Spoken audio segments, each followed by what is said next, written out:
What's up, my Power Addict crew? Today's video is a short one, but very important. Now, there will come a time till you will have to replace a fuel pump in your Jeep YJ. But the thing of it is, the way the fuel pump and the sending unit system set up inside the YJs, I've seen this same type setup in many other vehicles. So what I'm about to show you today, you need to do across any and other fuel pump you may do, okay? But before we get this started, be sure to hit that subscribe button and hit that little bell notification down there so you'll be notified when I release these videos, because I do Jeep videos, car videos, motorcycle videos, tool videos, review videos, something you just might learn a little something from. No, hit that subscribe button. Now, let's get on with this little tip and trick so you guys, might save you guys a little bit of a headache one day, okay? Alright, let's get on with this. Now what we're looking at here is a fuel pump and sending unit system out of rust bucket here. And can you tell that it may have come out of rust bucket? This whole system right here is pretty well shot. Fuel pump works great, but all this right here, done for. This is what I'm talking about here for the tip for the day. This little piece of fuel line right here. Whenever you buy a new fuel pump here, you'll get a little short section of this fuel line. Don't use it, trash it. Because what you want to do is get a longer piece of fuel line to replace that little short section. If you notice how this, and somebody's already done this, if you notice here, let me give me a little pointer here. Notice how the fuel line comes all the way up to here, hits this little metal bracket right here. See that? Down here, it butts all the way against the fuel pump. You can see right there, that's actually touching the fuel pump right there.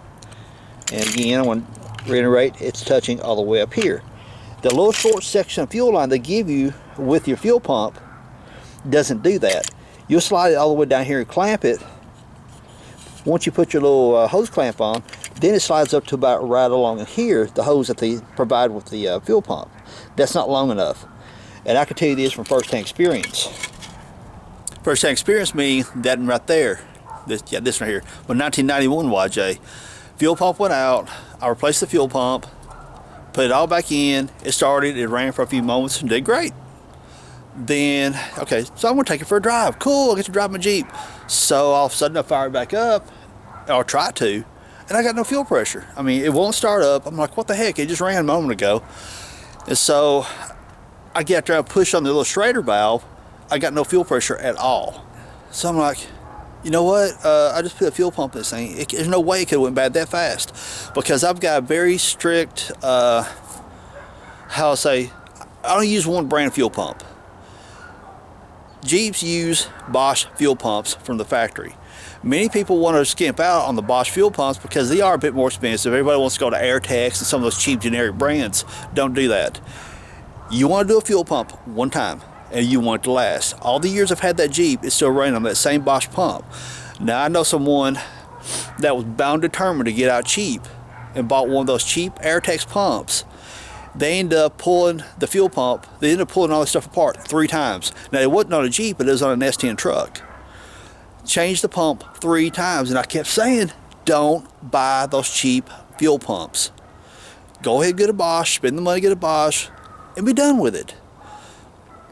But they are more expensive. Well, so is your time. If you keep having to tear something apart over and over and over because you're getting bad parts, what's your time worth? You run back and forth to the auto parts store, your vehicle's down. Come on. Buy the right part the first time, buy a Bosch fuel pump, and you're done. Okay? So, no, now I'm going to get off that rant. But what happens, like I said, I fired it up. I had no fuel pressure, checked it on the rail.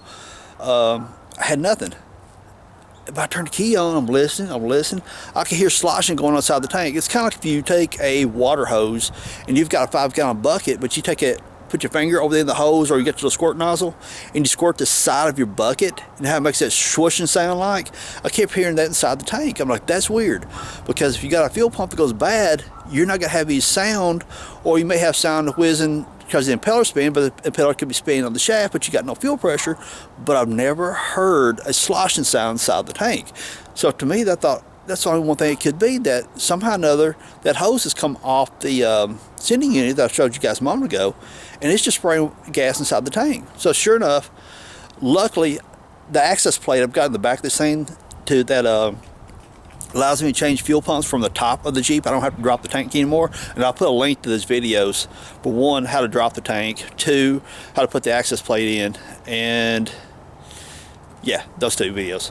I was trying to think there's another one somewhere. But anyway, so I just popped that little cover off, pulled my fuel pump out, and sure enough, that little rubber hose, because it was too short, had popped off of the, it's still on the fuel pump, but it popped off the sending unit piece. So all the thing it was doing, just shooting fuel up inside the fuel tank. I had no pressure, had nothing.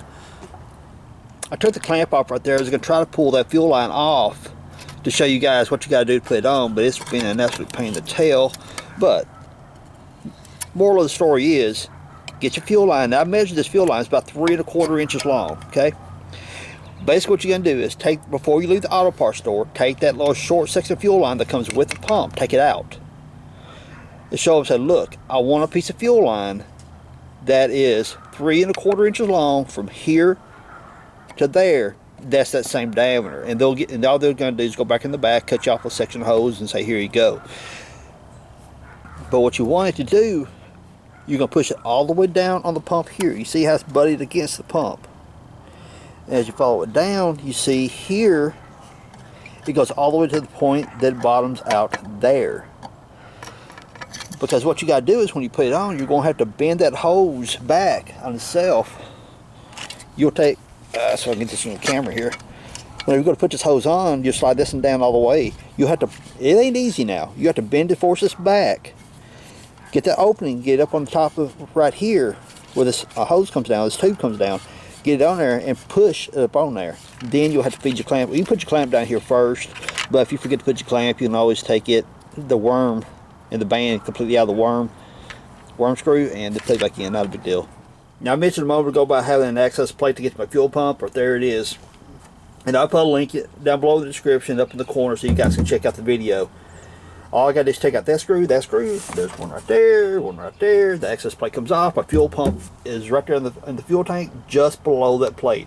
I can pull my fuel pump out and put the new one in inside 20 minutes and never lay on the ground. It's sweet, trust me. Like I said, that was going to be a short, sweet video, but it's a very important video. That topic has come up a time or two, me discussing things with people on Facebook forums, Facebook groups, and even talking to people around town and wherever about that rubber hose. And again, this I showed you on Jeep pumps, but I've also seen GM pumps and other manufacturers, car manufacturers, have that same short little hose connecting the pump to the main sending unit piece. If it doesn't go all the way up and butt against metal and come all the way down and butt against pump, I've replaced that hose because I don't want that thing coming off again, having to, it might leave me stranded somewhere. I mean, imagine being on a long trip and you're out in the middle of who knows where, and that little tube pops off, a little hose, and you're stranded. You know, of course, I'm going to have tools and stuff with me, but I'd rather not go through the headache. See what I'm saying? Cool. So everyone, if you enjoyed that video, hit me with a thumbs up, subscribe if you haven't, leave me some comments down below. Be sure to share these videos, send them to Twitter, send them to Facebook, send them to Reddit, whatever your favorite social media is, share them out. Why? Well, I create these videos, I put them on YouTube to give you guys a little bit of education, to help you guys out jams and save you guys money. But what you can do is whenever you share these videos out to your other social media places, what you will be doing is helping other people as well. You'll be taking the information that I built up here for YouTube, you'll be sharing it out, and other people will be like, man, that's a great idea, appreciate that, I'm glad you shared that out, and now I know. Cool? Alright, so everyone, thumbs up, subscribe if you haven't, leave cool comments down below, share these across social media, and I really appreciate you hanging out with me, alright? Peace out, later y'all.